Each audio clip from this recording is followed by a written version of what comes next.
Today our topic is wave packet। जैसा कि मैंने आपको डी ब्रोगली हाइपोथेसिस में बताया था कि D Broglie hypothesis says that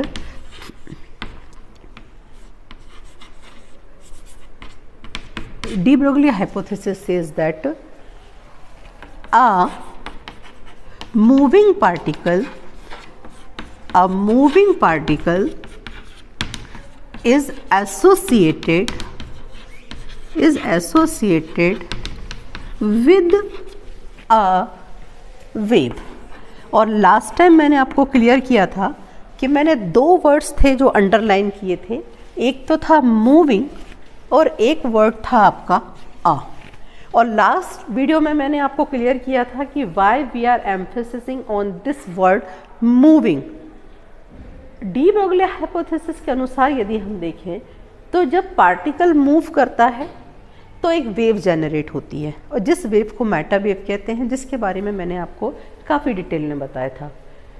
but if technically we have lambda is equals to h upon p, this is the hypothesis of de Broglie। Since we have v is equals to nu lambda, that is phase velocity, now here E, since E is equals to h nu, as we know that photons energy, therefore nu is equals to E by h। What is this? This is photons energy, so we can substitute nu as E by h, and lambda is equals to h by p। This is de Broglie's hypothesis। So we are having both the values, nu's value and the lambda's value। So E by h into h by p। Suppose we are just simplifying this, so we can say h and h, they will be cancelled। Now remaining is E by p, as we know that E is equals to mc square and p is equals to mv। Since E is equals to mc square, Einstein's mass energy equivalence relation पहले भी discuss किया जा चुका है, and momentum P is equals to mv।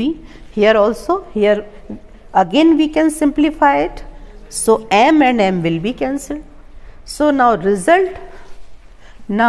the result we have v is equals to c square by v। Here we can just change this v, because this v, this is the velocity, and velocity of wave means single wave। So suppose we are having some different notation, u is equals to c square by v। Why? Because this v is the velocity of the particle, but here both the v's are the same, दोनों एक से दिख रहे हैं, इसलिए मैंने इस v को एक नया नोटेशन से शो कर दिया, किससे, u से। तो मैं इसको इसलिए और लिख रही हूँ, okay. u is equals to c square by v। Clearly we are just saying u is greater than or equals to c square, means जो आपका फेज वेलोसिटी है, वो जो लाइट की वेलोसिटी c है उससे क्या है, ग्रेटर देन है। बट दिस इज अ किसका कॉन्ट्राडिक्शन है, this is a contradiction to, सारे जानते हैं आइंस्टाइन का थ्योरी क्या कहता है, this is the contradiction to Einstein's theory which says that, क्या कहती है आइंस्टीन की theory, which says that the speed of light is maximum. और यदि मैं इस रिलेशन को देखूं तो ये रिलेशन कहता है कि the speed of phase velocity या u का स्पीड जो है तो वो किससे ज़्यादा है, c से। So it is a contradiction. अगर ये कॉन्ट्राडिक्शन है तो डेफिनेटली हमने जो अज्यूम किया है वो कहीं ना कहीं क्या है, सही नहीं है। एंड कहाँ से हमने स्टार्ट लिया था हमारा derivation, lambda is equals to H by P means de Broglie hypothesis.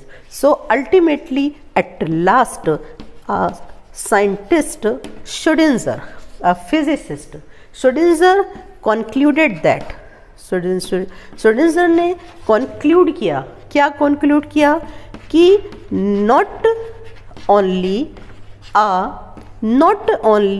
a single wave, यानी सिर्फ एक सिंगल वेव नहीं, not only a single wave but a